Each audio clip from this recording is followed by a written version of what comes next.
èèyàn wa jákèjádò àgbáyé a dúpẹ́ púpọ̀ lọ́wọ́ yín lórí ọ̀rọ̀ Abdulateef Abiodun tí ẹ bá gbàgbé. Abdulateef Abiodun yìí ó ní ó sọ ìtàn ìgbésí ayé ẹ̀ tí àánú wa bẹ̀rẹ̀ sí ní ṣe ní ọ̀sẹ̀ tó kọjá lọ. Ó ti pé ọ̀sẹ̀ méjì báyìí. Bẹ́ẹ̀ni sà. Ó ti pé ọ̀sẹ̀ méjì báyìí tí àánú gbogbo wa ń ṣe, tó sọ̀rọ̀ nípa ọwọ́ tí bàbá ẹ̀ fi mú àti tó ń kojú nínú ìgbésí ayé, tó wá lòun gbéra òun fẹ́ wá ṣàlàyé béèrè ìrànlọ́wọ́ ní ọ̀dọ̀ ọ́fíìsì Oriyomi Hamzat kí gbogbo ọmọ Nàìjíríà ràn lọ́wọ́ bá a ṣe máa ń ṣe. Ṣùgbọ́n tó yẹ pé gbà tí tún bọ̀ ó tún wọ mọ́tò àwọn ajínigbé tí wọ́n jí gbé lọ, tó yẹ pé òun ni Ọlọ́run kó yọ nínú wàhálà náà.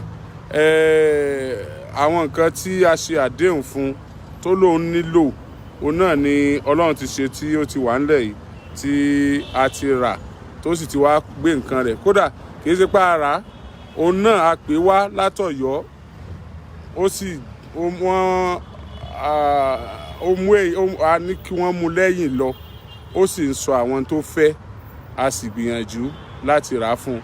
Òun náà wá wà níbí, bóyá tó wù wá lára fún, bóyá tó fẹ́ ni o, òun náà wà níbí láti bá wa sọ̀rọ̀. A ti sọ fún wa pé bàbá ṣe ń ta bẹ́ẹ̀ náà la máa tọ́ kó má bàa dẹran onídìí. A dúpẹ́ lọ́wọ́ gbogbo ẹ̀yin tí Ọlọ́run lò tẹ́ bá a dá sí i. Ìyá wa kan wà tí wọ́n bá Abdulateef àbí tí wọ́n bá a sọ̀rọ̀. À ń retí ọwọ́ yín náà nígbà tí a tètè mọ ojúlẹ̀jà bá ti yanjú àwọn àdéhùn tí ẹ ṣe fún un, la fi wò pé ó ń pẹ́ jù ká tètè ṣe àwọn èyí tó wà ńlẹ̀. Ó sì tún nílò ìrànlọ́wọ́ èyí tẹ́ ẹ jọ sọ yẹn, torí pé ìyá náà ṣe dáadáa. Ìyá wa yẹn ní pé kó lè àwọn nǹkan ẹyọ kan tààrà fún ilé mọ́tò, ó lè nídìí freezer tí ó tún máa fi ta soft drink, beverages.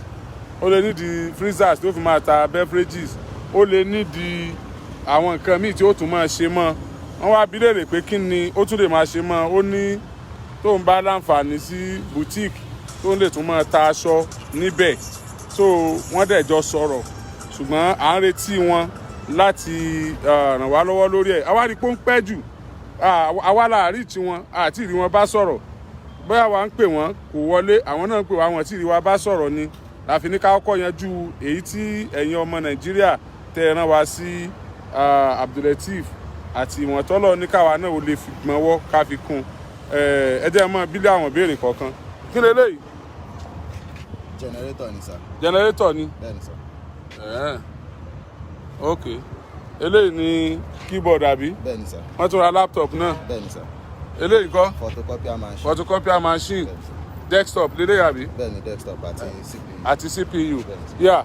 Ìbéèrè tí mo fẹ́ béèrè ni pé àwọn tí wọ́n rà yìí tí ó wù wá lára fún ẹni àbí tó wù ẹ́? Nǹkan tó wù mí náà rà fún mi sà. Nǹkan tó wù ẹ́ ni.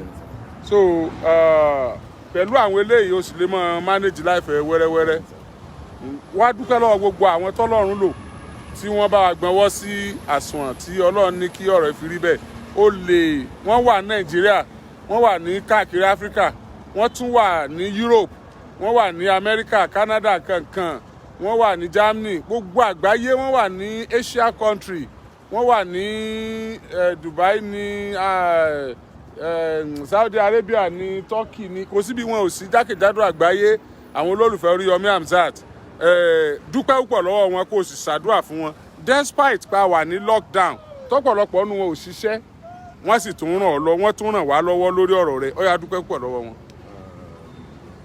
Mo dúpẹ́ lọ́wọ́ gbogbo àwọn ẹni tí wọ́n ṣe ìrànlọ́wọ́ láti bá mi láti ṣe ìrànlọ́wọ́ owó fún mi láti gbé ti gbogbo nǹkan tí mo ní láti fi bẹ̀rẹ̀ ìgbésí ayé mi díẹ̀.